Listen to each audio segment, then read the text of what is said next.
त्या भागामध्ये काय अडचणी आहेत त्या माहीत असून देखील जाणीवपूर्वक त्याला दुर्लक्षित करण्याचं काम समोरच्या व्यक्तींकडून होत आहे.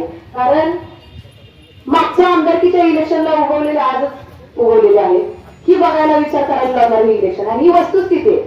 कारण कुठं तर गाव माझं आहे म्हणायचं, त्या गावासाठी मी सगळं करतो म्हणायचं आणि कुठं तर वाईट हेतू मनात ठेवून गावाची प्रगती खुंटवण्याचं काम हे केलेलं आहे. विकासावर बोलत असताना मला त्यांना विचारायचं आहे की गगनगिरीच्या रस्त्याचं काय झालं, गगनगिरीच्या रस्त्याचं काय झालं, हायवे वस्तीच्या बालवाडी शाळेचं काय झालं. आमच्या पांडुरंगांनी रेल्वे करून किती तर दिवस तिथं हेलपाटे घालून एक रस्ता मंजूर करून आणला. आपण सगळे होतो अभिप्राय तिथं सगळे होतो. ते रस्ता एवढा कष्ट करून त्यांनी मंजूर करून आणला आणि त्या हायवे वस्तीकडे जाणारा रस्ता त्यांनी जाणीवपूर्वक वळवून त्यांच्या घराकडे वळवला.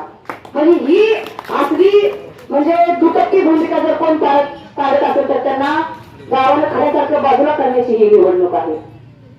आज काम करत असताना तुमच्या माझ्यासाठी सर्वसामान्यांच्या घरापर्यंत दारापर्यंत येऊन तुमच्या खांद्याला खांदा लावून काम करणाऱ्या माणसांच्या पाठीमागे उभा राहण्याची ही निवडणूक आहे. आता इथंच आपण समोरच बघतो की सीताराम महाराजांचं एवढं मोठं देवस्थान आहे. त्या भागामध्ये 4,000 ते 5,000 भाविक इथे येत असतात. पण त्या भागात कुठेही महिलांना किंवा आपल्याला साधं टॉयलेटची सोय करता आलेली नाही. आणि आदरणीय नाना असताना तुम्हाला सगळ्यांना माहित आहे नानांनी या तीर्थक्षेत्राला ब दर्जा उपलब्ध करून देऊन 2 कोटी निधी उपलब्ध करून दिला होता. पण ग्रामपंचायत त्यांच्या विचारांच्या असल्यामुळं त्यांनी हा ठराव मंजूर होऊ दिला नाही आणि तिथं हे का होऊ दिलं नाही, काय होऊ दिलं नाही तर नानांचं नाव लागेल म्हणून होऊ दिलं नाही. म्हणजे एवढी वाईट विचारधारा यांनी मनात ठेवली आणि आपल्या लोकांचा म्हणजे इथल्या येणाऱ्या भाविकांचा विचार नाही केला, गावच्या लोकांचा विचार न करता गावातला विकास थांबवायचं काम कुठेतरी सूडबुद्धीचं राजकारण करण्यासाठी त्यांनी केलेलं आहे. म्हणून अशा लोकांना खऱ्यासारखं बाजूला करण्याची ही निवडणूक आहे. कारण ह्या अगोदर देखील आपण विधानसभेला इथं केलंय. विधानसभेला त्यांचं गाव म्हणून मिळवण्याच्या अक्षरशः त्यांना एक असा धक्का दिला की 337 गाव 276 गाव प्लेस करून दाखवलेलं. आज आपल्यासोबत कोण आहे तर हे गावच्या बागाने आपले हक्काचे आहेत. उद्या तुम्ही त्यांच्या रात्री अपरात्री किती वाजता तुम्ही त्यांना हात दिला तुमच्या हाकेला ओढून इथे येणार आहे. वैभव दादा स्वतः डॉक्टर आहेत, उच्च शिक्षित आहेत. तुमच्या कुठल्याही अडचणीला तिथं जिल्हा परिषद मध्ये आवाज उठवणारा उमेदवार आहे. म्हणून येणाऱ्या काळामध्ये या दोघांच्या पाठीमागं माझ्या पाठीमागं ज्याप्रमाणे भक्कमपणे उभा राहिला होता तसंच या दोघांच्याही पाठीमागं भक्कमपणे उभा राहण्याची ही निवडणूक आहे. खऱ्या अर्थानं त्या भागात काम करत असताना जर आपल्याला कुणी चुकी म्हणजे स्वतःचं नाव दुसरं कोणाचं नाव होईल फक्त आपलंच नाव व्हावं आणि या माध्यमातून लोकांचा विकास थांबवायचा जर कोण प्रयत्न करत असेल तर अशा लोकांना अशा प्रवृत्तींना जागीच थांबवा आणि खऱ्यासारखं बाजूला करून येणाऱ्या 7 तारखेला वैभवजी कांबळे यांचा रोड रोलर आणि आपले भाऊसाहेब आगवणे यांचा रिक्षा या चिन्हासमोरील बटन दाबून त्यांना प्रचंड बहुमताने विजय करून आपली सेवा करण्याची संधी आपण द्यायची. कारण या प्रतिभागाचं माझ्या भारतीय कुटुंबावरती खूप मोठं ऋण आहे. कारण माझी स्वतःची नगरपालिकेची निवडणूक असताना तुम्ही सगळ्यांनी तिथं रात्रीचा दिवस करून दिवसाची रात्र करून मला 11,136 मतांना विजय प्राप्त करून द्यायला तुमचा सिंहाचा वाटा आहे. आणि आता सुद्धा मी स्वतः उभे असं समजा ते लोक आपले तुमच्यासाठी रात्री अपरात्री कधीही तुमच्यासाठी उभा राहतील आणि त्यांच्या पाठीमागे आज 1 मताने 1 मुठीनं तुम्ही काय सांगता याच्यावर विश्वास ठेवू नका. कारण या अगोदर हे सगळे सांगतच आलेले प्रत्यक्षरित्या इथे उतरून कुठलंही काम केलेलं नाहीये त्यांनी. त्याच्यामुळे विकास हा फक्त आपण 2014 विकासचा जन्म झाला, आज 26 आहे. पण कुठलाही विकास आपल्याला कोणाच्याही घरापर्यंत बघायला मिळालेला नाहीये.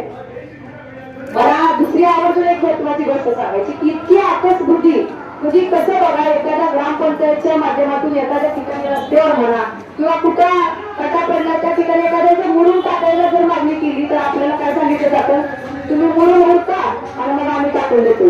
तर अशी पद्धत ही ग्रामपंचायतीच्या माध्यमातून वापरायची. आमच्याकडे मुरुम उठलं जातं तर आम्ही तुमच्यापर्यंत आलोच नसतो सांगायला. तर खऱ्या अर्थाने इतकी वाईट आणि म्हणजे खुशी प्रवृत्ती जर आपल्याला खिचून काढायची असेल तर खऱ्या अर्थाने येणाऱ्या 7 तारखेला विचार करायला लागणारी ही निवडणूक आहे. दुसरी महत्वाची गोष्ट की हुकुमशाहीकडे जर वाटचाल होऊ द्यायची नसेल तर कुणीही दुसऱ्या पक्षाला मतदान मी नाव पण घेणार नाही. दुसऱ्या पक्षाला मतदान करायचं नाही. सर्वसामान्य लोक आहात आपण, स्वाभिमानी लोक आहोत आपण.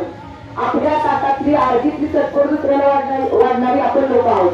पण कधीच कोणाचं दुबारून हिसकावून खाल्लं नाही आपण.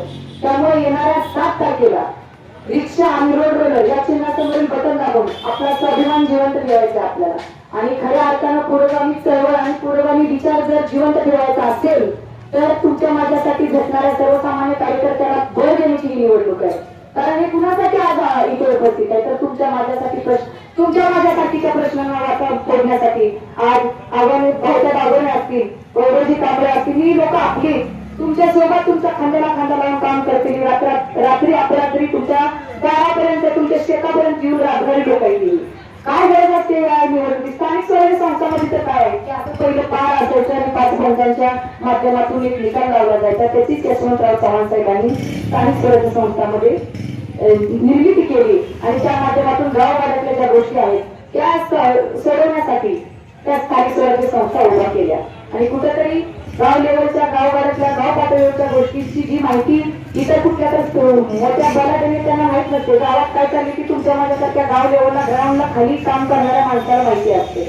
म्हणून कुणी तर कुठलं तर येऊन जर आपल्यावरती अधिकार गाजवायचा प्रयत्न करत असेल तर अशा कुठल्याही लोकांना धडा न देता तुमच्या माझ्यासाठी विचार करणारा, आपल्यासाठी आवाज उठवणारा, ज्या काही योजना आहेत जिल्हा परिषदेच्या असू द्या किंवा पंचायत समितीच्या असू द्या, त्या योजना फक्त शेतीविषयक असू द्या, आरोग्य विषयक असू द्या, महिला सक्षमीकरणाच्या असू द्या, तरुण युवकांना रोजगार देण्याच्या असू द्या, त्या सगळ्या योजना जर आपल्यापर्यंत पोहोचून त्याचे लाभार्थी जर आपल्याला व्हायचं असेल तर तिथं आपला हक्काचा माणूस पाठवणं खूप गरजेचं आहे.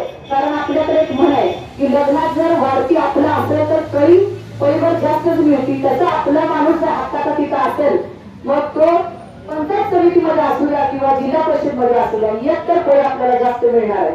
हा विचार करायला लावणारी निवडणूक आहे आणि ही सगळी लोक स्वाभिमानी लोक आहेत की यांनी मला वेळोवेळी इथून लीड देण्याचं काम केलेलं आहे आणि आता सध्या सुद्धा ही निवडणूक तुमची आणि माझ्या कार्यकर्त्यांची निवडणूक आहे. हे दोघं उभा राहिलेत म्हणजे आपण उभा राहिले असं समजून रात्रीचा दिवस करायचा आहे, डोळ्यात तेल घालून जागे राहायचंय, कुठेही हालचाली करू द्यायच्या नाही. कारण काय होते मागच्या वर्षी उघडली त्या वर्षी उभते तीन परत आपण वाढणार असतो. त्याच्यामुळं आता त्यांच्या पाठीमागे कंपनी उभा राहून आपला स्वतःचा विकास, आपल्या भागाचा विकास जर करून घ्यायचा असेल रोड रोलर आणि रिक्षा, कारण रिक्षा आपण सुसाट धावलेलीच आहे ऑलरेडी, रिक्षा सुसाट धावलेली, आता रोड रोलरला आपल्याला जरा पळवायचं आहे आणि सगळं म्हणजे काय म्हणायचं पावसाळ्यात उघडणारी सगळ्या छत्र्या भुसमाट करायच्या. त्याच्यामुळं येणाऱ्या 7 तारखेला आपला स्वाभिमान जिवंत ठेवण्यासाठी कुणाच्याही बोलतापांना बळी न पडता रोड रोलर आणि रिक्षा या चिन्हासमोरील बटन दाबून तुमची सेवा करण्याची संधी या लोकांना द्या आणि येणाऱ्या काळामध्ये त्यांनी नाही काम केलं तर मी आहे, त्यांनी नाही केलं तर मी आहे आणि आपण सगळ्यांनी यांच्या हाताला धरून इथं कामं करून घेऊ एवढी तरी आपल्या ऐकणाऱ्यातली माणसं आहेत ती. म्हणून 7 तारखेला सकाळी मशीन येतच असणार बरं का आपल्या घराची मशीन म्हणजे आहे 2 मशीन नाहीये, एकच मशीन आहे. वरती जिल्हा परिषद आणि नाही येत होते ती येत टाकली 2 आहेत का पण इकडे 2 आहेत, बऱ्याच ठिकाणी 1 मशीन आहे. पण व्यवस्थित लक्ष देऊन रोड रोलर आणि रिक्षा सगळ्यांना परिचयाची चिन्ह आहेत. तिकडे तिकडे काहीच बघायचं नाही, रोड रोलर आणि रिक्षा आणि सगळ्यांना अण्णा विलाचा पाप अनुभव, तुम्ही भूतचं चांगल्या प्रकारे काम केलेलं आहे आधी, आवर्जून तुमचं नाव घेते, ही भूत सोडत नाही ती, अजून पण तुम्ही भूत सोडायचं नाही. तर शेवटचं मत होऊन किती 3 होईपर्यंत तिथं बसायचंय आणि आपल्या सहकार्यांसाठी आपल्याला यावेळेस राबायचंय आणि येणाऱ्या 7 तारखेला त्या दोघांना 9 तारखेला विजयाचा गुलाल आपल्याला इथेच खेळायचंय. एवढं बोलते आणि थांबते. धन्यवाद.